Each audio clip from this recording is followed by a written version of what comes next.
Bantam Doubleday Dell Audio Publishing presents Stalin, the first in-depth biography based on explosive new documents from Russia's secret archives by Edvard Radzinsky. Translated by H.T. Willets.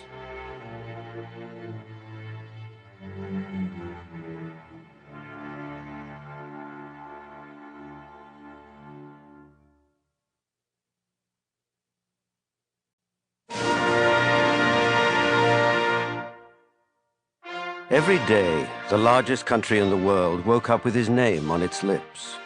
All day long, that name rang out in the voices of actors, resounded in song, stared out from the pages of every newspaper.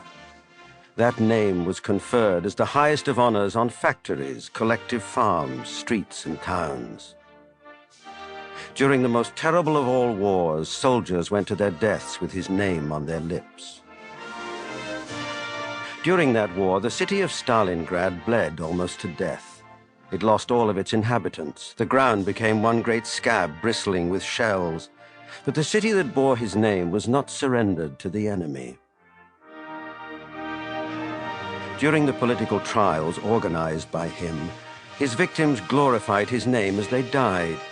Even in the camps, his portrait looked down on millions of people who, corralled behind barbed wire at his behest, turned rivers back in their course, razed cities beyond the Arctic Circle, and perished in the hundreds of thousands. Statues of this man in granite and bronze towered over the immense country.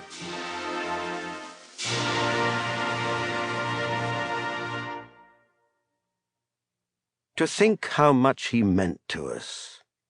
Yuri Borisov, an important industrial manager in Stalin's time, used to tell this story in the 60s. Comrade Stalin sent for me. I had been in conversation with him before. I went there with a mist before my eyes. I rapped out the answer to his question, looking him straight in the eye and trying not to blink. We all knew that saying of his, "If a man's eyes wander, his conscience isn't clear." He listened to my answer, then held out his hand and said, "Thank you, comrade." When I felt his hand shake, it was like being struck by lightning. I hid my hand inside my coat cuff, got into my car, and rushed home. Without stopping to answer my worried wife's questions, I went to the cot where my small son was sleeping, stretched out my hand and rubbed his head with it, so that he, too, would feel the warmth of Stalin's touch. Winston Churchill recalls that Stalin made a very great impression on us. When he entered the conference room at Yalta, everybody stood up as if at a word of command. Even in 1959, when the whole world had heard of Stalin's crimes, Churchill said in the House of Commons, "It was Russia's great good luck that in the years of its greatest tribulations the country had at its head a genius and an unyielding military leader like Stalin." If only Churchill had known what the unyielding military leader had been planning in the distant days of early 1953. On the 1st of March, 1953, though, Stalin lay on the floor of his room, felled by a stroke. In the capital of his empire, an empire replete with his glory, he lay helpless in an empty room in a pool of his own urine. At different times he was called a paranoiac, a monster, or just a common gangster. But his character and the motives for his actions remain just as mysterious now as they were on the sunny March day of his death. Stalin stole away into the shadows of history in his soft Caucasian boots. But now, after the fall of the Soviet Empire, his own menacing shadow looms once again on the horizon. The fallen empire, once the greatest of the 20th century, remembers its founder more and more frequently. And the boss, our father and teacher, is returning to his country in a cloud of new and menacing myths. Stalin succeeded in plunging the story of his life and the whole history of his country into impenetrable darkness. He personally directed the constant and relentless purging of the archives. Here are a few excerpts from the secret minutes of the Politburo meetings. 1920. Decisions of the Politburo on particularly serious matters must not be recorded in the official minutes. 1923. In confirmation of a previous decision of the Politburo, nothing except the final resolution should be noted in the minutes of the Politburo. 1924. The work of all employees of the Secretariat of the Central Committee is to be treated as a party secret. This secrecy was not Stalin's invention. It was traditional in the Communist Party. But Stalin made the tradition absolute, so at the moment we set about writing his life, we set foot in that great darkness. I was given the unique opportunity to work in the President's archive, which now includes Stalin's personal archive.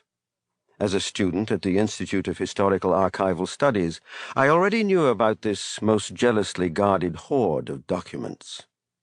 It contained, my professor said, a wealth of secrets with which only those of the Vatican could compete. Documents from two other archives are also used in this book. First, there is the formal Central Party Archive, the Holy of Holies of the Communist Party, previously inaccessible to historians. This is where the history of that underground group of revolutionaries which in 1917 seized power over 1/6 of the world is preserved, in steel safes, behind special doors. Documents in this archive are more often than not marked strictly secret. Now that the party itself has collapsed, the party archive has bashfully changed its name to the Russian Center for the Preservation and Study of Documents Relating to Modern History. But to me, it will always be the party archive. That is what I shall continue to call it. There are also, of course, what used to be the secret holdings of the Central State Archive of the October Revolution. After the collapse of the USSR, it swiftly changed its name to State Archive of the Russian Federation. This, too, I shall call by its former name, Archive of the October Revolution, a more accurate description. It contains documents relating to the revolution and to famous Bolsheviks, Stalin's murdered comrades in arms, as well as Stalin's special files, secret reports to the leader. These are the three main archives in which I carried out my search for Stalin, the secret Stalin, the Stalin hidden from us for half a century. But I shall also make use of documents from another archive, which is inaccessible even now. This is the archive of the former KGB. This is where we find the biggest blood bank in the world, the case records of those who were shot. Hundreds of thousands of them. I have been able, with the help of third parties, to consult certain documents of interest to me in that archive. It should be noted that the KGB archive itself has begun lavishly publishing its documents since Perestroika, but I never forget the words of a former KGB officer. Just remember that this is sometimes one of the KGB's little games. Fabrication with a view to publication.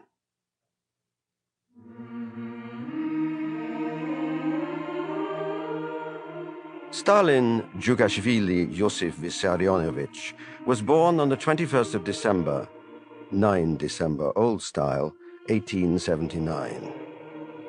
That is the date of birth you will find in many of the world's encyclopedias. I have before me a photocopy of the entry in the records of the Cathedral of the Assumption at Gori, registering the birth of Yosif Djugashvili. 1878. Born 6 December. Christened 17 December. Parents, Vissarion Ivanovich Djugashvili, peasant, and his lawful wedded wife, Yekaterina Georgievna. Was he then born a whole year and 3 days earlier than his official date of birth? The date the whole country had celebrated solemnly for so many years? The official date of birth is indeed fictitious, but when was it invented, and why? The first question is easily answered. The fictitious date first appears immediately after Lenin made Stalin's Secretary General, head of the party, in April 1922. Sample complete. Ready to continue?